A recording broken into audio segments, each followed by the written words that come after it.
Is it for you a repudiation of the International Tennis Federation? It is.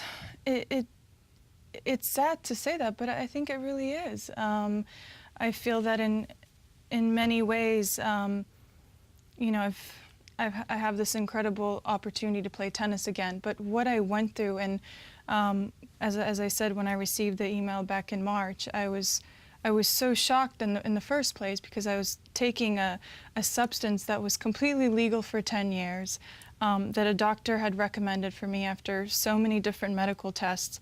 I was 18 years old, I had won a Grand Slam, and all of a sudden I'm sitting in my bedroom, I get an email from the ITF saying I had this violation. I just thought, how could I have not known this? There were so many ways I could have known, and I did not. And I've had a lot of time to think about it, and I think I took it for granted that I became comfortable with the fact that it was just natural for me to take something that was completely legal, that I was getting laboratory reports from Moscow and confirmation that it was legal. Do you consider it a performance enhancer?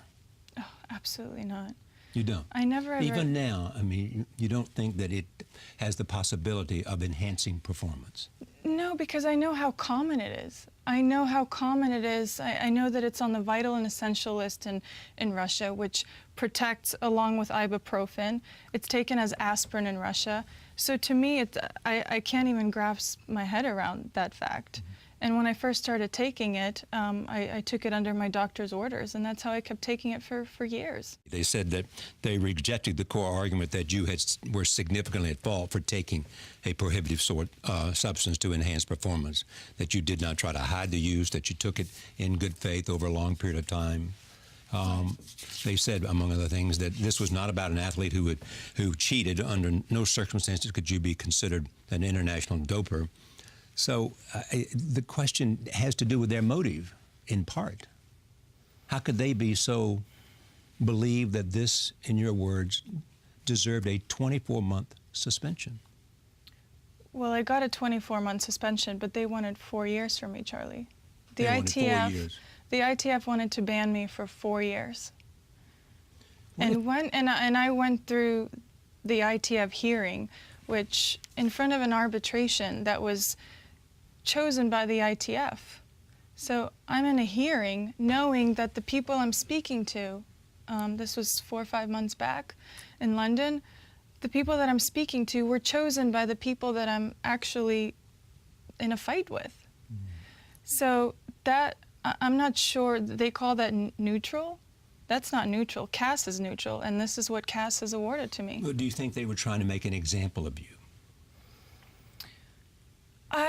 I never wanted to believe that, but I'm starting to think that. How do you, tell me how you see your game today. Well, I haven't seen it in 7, 8 months, so I don't know what to say about that. It's funny. I haven't thought about my game in So this has preoccupied you since that you got the phone call from them.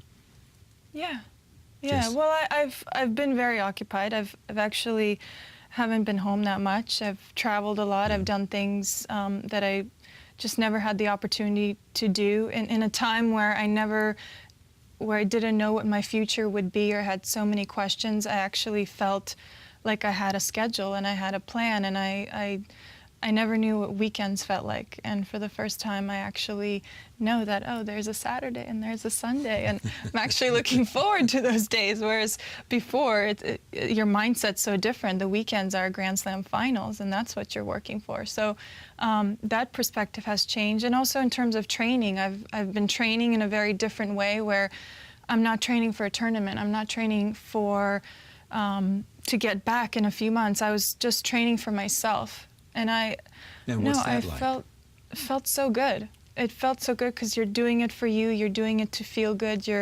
And I feel that how I set the tone was the day after I had made the announcement.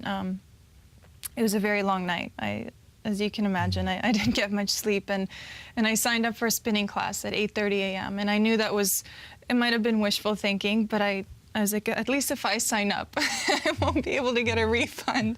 So I'm going to go for it. And about 7:45, I called my coach and I said, I don't think I'm going to make this class, because he was in town with me.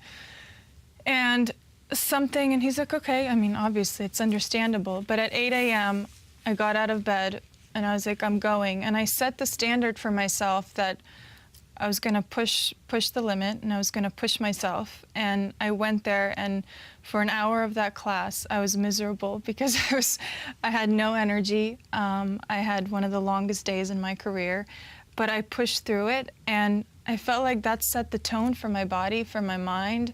And ever since, I've been doing different workouts, I've been training differently, and it's all been for me. Do you feel like it's a fair description of you to say, be defined as tough in the face of adversity? That somehow the kind of life that you have lived has given you some of that stuff? I believe so. And I've never used the word rejection in my life. I don't believe in rejection. I don't believe in no's. I just get through it. I was born to be a warrior.